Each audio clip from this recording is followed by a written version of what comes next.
Hola, mi nombre es Maximiliano Fortanel Ángel y esta es mi evidencia sobre el video de normatividad internacional, sustentabilidad y otros códigos. Primero que nada, tenemos que hablar sobre las características de comunicación en diferentes países. Y para poder hablar de esas diferencias y similitudes, podemos tomar como ejemplo la plataforma de Airbnb y cómo los diferentes espacios rentados se promocionan o se rentan de distintas maneras, comparando, por ejemplo, México y Estados Unidos. En cuanto a diferencias mucho más puntuales, pues obviamente podemos notar que el idioma, la moneda, las descripciones van a ser completamente diferentes. Y en similitudes, pues como se usa una sola plataforma, que es la de Airbnb, se homologa todo en manera de que sean siempre iguales. Se usa la misma tipología, los mismos logos, los mismos colores, siempre para mantener como esa base constante en cualquier lugar. Ya en diferencias mucho más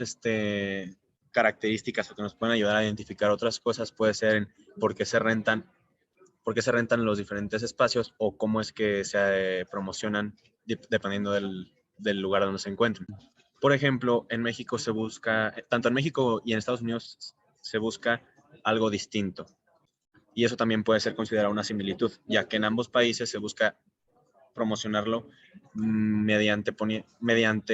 el uso de distintas palabras que describen cómo ese lugar o esa renta es distinto a lo que es común en los lugares.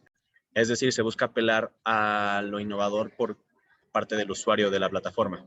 Y la diferencia recae que, por ejemplo, en Estados Unidos se promociona más el espacio por la locación, por dónde está, por dónde se encuentra, qué es lo que hay cerca, por ejemplo, si es atractivos naturales, turísticos o cosas así. En cambio, en México se promociona mucho más lo que es la casa o el departamento o el cuarto, qué amenidades tiene y qué lujo se encuentra, haciéndolo un poco más distinto.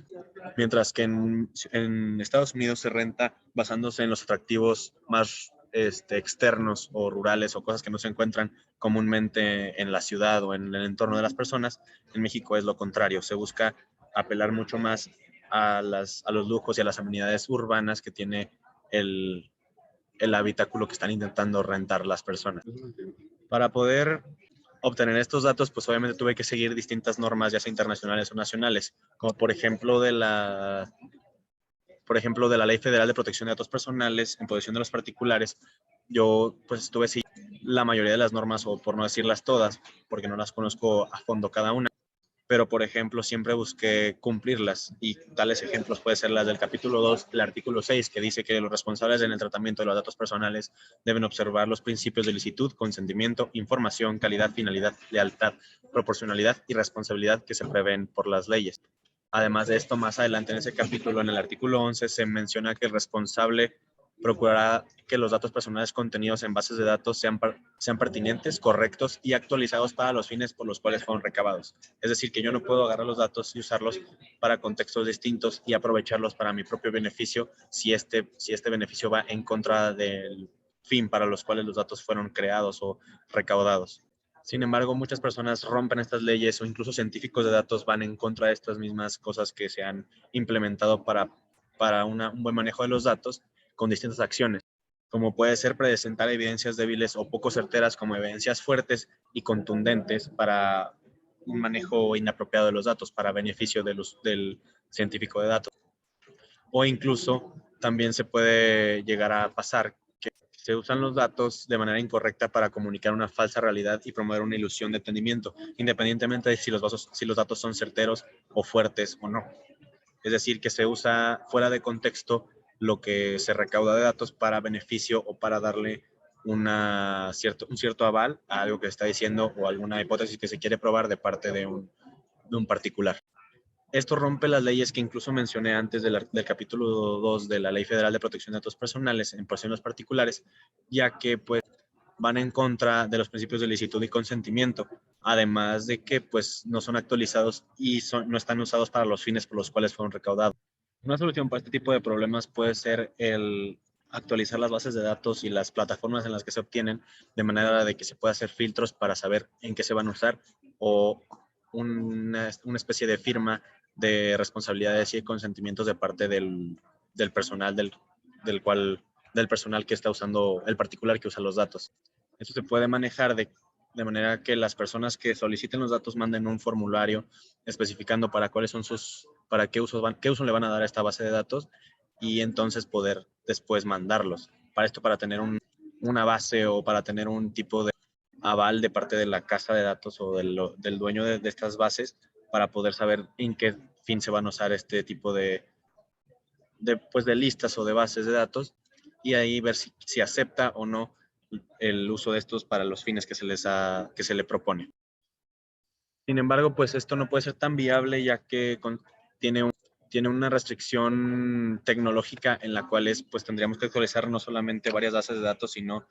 que ya hay personas que ya tienen los datos de antemano o que incluso ya hay páginas que se dedican a recaudarlos y los presentan de manera fácil y accesible y gratuita a cualquier persona independientemente de sus fines. Además de esto, pues los datos siempre tienen que estar a disposición de todas las personas ya que pues no es ilegal más bien ocultarlos a la población. Así que para mantener esto normal y que pueda ser no solamente usado por cualquiera, sino también controlado por las casas de datos, lo que se puede hacer es que cada que se descarguen los datos o cada que se mande la solicitud, que se registre el nombre de la persona y la fecha o el usuario que se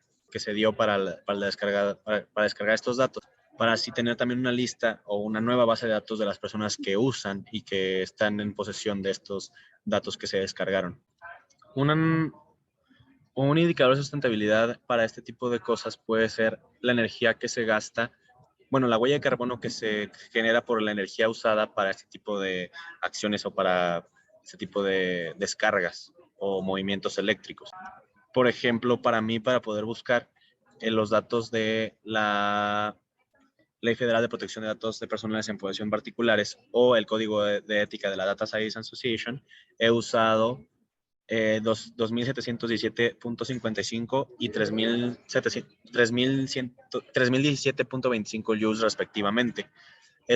Esto pensando que pues mi ordenador usa 75 kilowatts hora, lo cual viéndolo a grandes rasgos pues no fue un gasto energético tan grande, ya que pude encontrar las bases de datos y los códigos de ética de una manera muy rápida. Y es lo mismo que se pasaría con la propuesta que yo acabo de presentar, ya que el tiempo en la que una inteligencia artificial se puede tardar en organizar los datos para una nueva base de datos de personas que descargan cierto tipo de archivos de una página es bastante rápido y no ocupa tantos joules y por lo mismo no se ocupa tanto poder para poder realizarlo. Entonces la huella de carbono que deja este aparato electrónico o estos aparatos electrónicos es muy pequeña. Ahora que si nosotros damos una estimación similar, pues se tardaría más o menos el mismo tiempo que yo tardé en encontrar la base de datos, por lo cual se usarían más o menos la misma cantidad de joules, más o menos 1000 por una estimación, lo cual significa que el gasto energético que se hace por esta acción sería muy poco y otra vez volviendo a recalcar la huella de carbono que se dejaría por esta acción sería muy pequeña. Pues eso sería todo. Gracias por escucharlo y nos vemos.